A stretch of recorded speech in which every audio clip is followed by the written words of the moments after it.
ஓம் முருகா போற்றி, கந்தா போற்றி, கடம்பா போற்றி, கதிர்வேலா போற்றி, அறுபடை வீடு கொண்ட முருகப்பெருமானே போற்றி போற்றி. என் செல்லமே, என் செல்ல குழந்தையே, இந்த முருகப்பெருமான் உன்னிடத்தில் வெகு நேரமாக பேச கால் கடுக்க நிற்கிறேன்.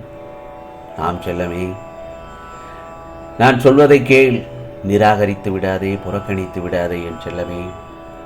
முருகா சரணம், முருகா சரணம் என்று ஒரு 6 முறை பதிவு செய்துவிட்டு உனக்காக நான் சொல்ல வந்ததை கவனமாக கேள் என் செல்லமே. என் செல்ல குழந்தையே, நீ வெகு நாட்களாக இந்த முருகப்பெருமானிடத்திலிருந்து நல்ல விஷயம் என்று எதிர்பார்த்து காத்து கொண்டிருந்தாய். நிச்சயமாக நீ எதிர்பார்த்திருந்த அந்த நல்ல விஷயம் இன்னும் சற்று நேரத்தில் நடக்கும். சந்தோஷம்தானே? மகிழ்ச்சியோடு இரு என் செல்லமே. நியாயத்தை மதித்து, நியாயத்திற்கு கட்டுப்பட்டு, நியாயமாக இருந்து, நியாயத்திற்காக பாடுபட்டு வாழ்ந்து கொண்டிருக்கிறாய். அப்படி இருக்கும் பட்சத்தில் இன்பம் என்றும் உன்னுடனேயே நிலைத்து நிற்கும். சந்தோஷம்தான். இதோ உனக்கான புது வழியை என்னுடைய கரங்களை நீட்டி காண்பித்தேன். உன் கண்களை திறந்து பார்த்து விட்டாய். பிறகு உனக்கு கவலை என்பதே கிடையாது என் செல்லமே.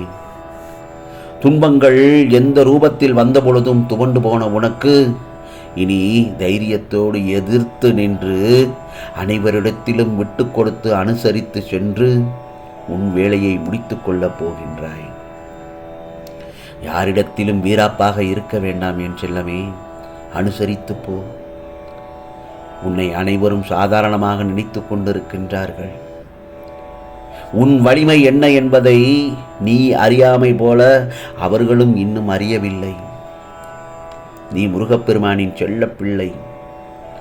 நீ என் குழந்தை என்பதை மறந்து உன்னிடம் சில விஷயங்களை செய்து கொண்டுதான் இருக்கின்றார்கள். உன் நிலை அறிந்தும் அனைத்தையும் உனக்கு சாதகமாக மாற்றி விடுவேன்.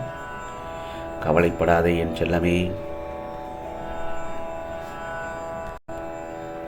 ஆனால் இப்பொழுது பல்வேறு பிரச்சனைகளோடு அன்றாடம் நீ போராடி கொண்டிருக்கிறாய் என்பது எனக்கு நன்றாக தெரியும்.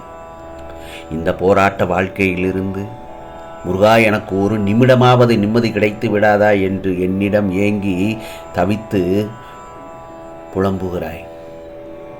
சந்தோஷமான ஒரு நொடி கிடைத்து விடாதா என்று நீ தத்தளித்து கொண்டிருக்கின்றாய். இதோ இந்த வாழ்க்கையில் உனக்கான சந்தோஷம் எதுவுமே கிடைக்கவில்லை என்று நீ மனம் குமரி அழுது கொண்டிருக்கிறாய்.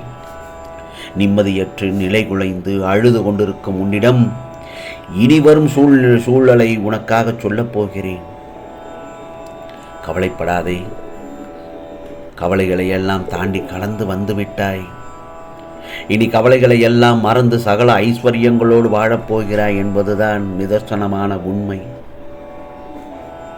இந்த முருகப்பெருமான் அனைத்தையும் அள்ளி கொடுக்கும் நேரத்தில், அந்த நல்லதொரு கட்டத்தில் தான் இப்போது நீ இருக்கிறாய் என்பதை மறந்து விடாதே. அதை நீ இப்போது பெறுவதற்கு நீ தயாராக மட்டும் இரு. நிராகரித்து விடாதே. அனைவரும் பார்த்து வியக்கும் வண்ணம் உயர்ந்த நிலைக்கு செல்லப் போகிறாய்.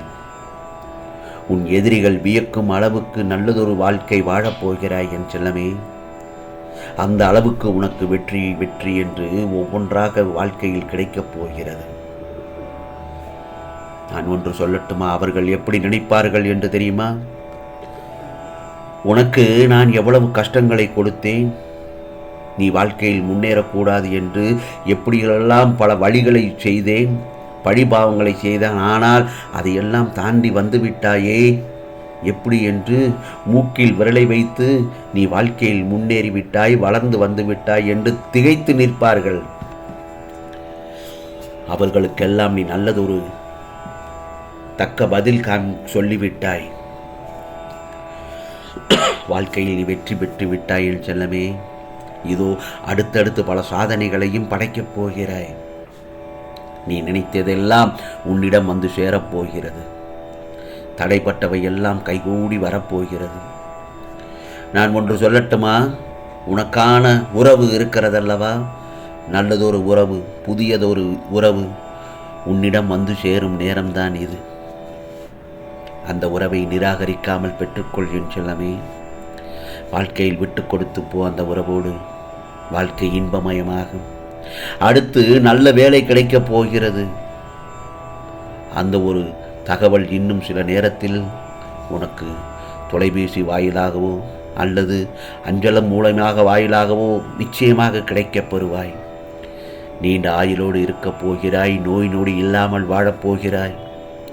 உன் கஷ்டங்கள் காணாமல் போகப் போகிறது. உனக்கான சொத்து உன்னிடமே வந்து சேரப்போகிறது. நீண்ட நாட்களாக கோர்ட்டு வழக்கில் இருந்து மீள முடியாமல் இருந்த பிரச்சனை நல்ல தீர்ப்பு கிடைத்து உன்னை மகிழ்விக்கப் போகிறது. ஆம் செல்லமே, நீண்ட நாள் உனக்கான பணம் வரவேண்டிய இடத்தில் இருந்து வராமல் தடைபட்டு கொண்டே இருந்ததல்லவா? அந்த பணப்பட்டுவாடா எல்லாம் இன்று கிடைக்கப்பெற்று சந்தோஷத்தில் மிதக்கப் போகிறாய். என் செல்லமே, உனக்கான நல்ல நேரம் இந்த முருகப்பெருமான் உனக்கு அமைத்து கொடுத்து விட்டேன். ஏனென்றால் நீ சோதனை காலகட்டத்தை எல்லாம் தாண்டி வந்து விட்டாய்.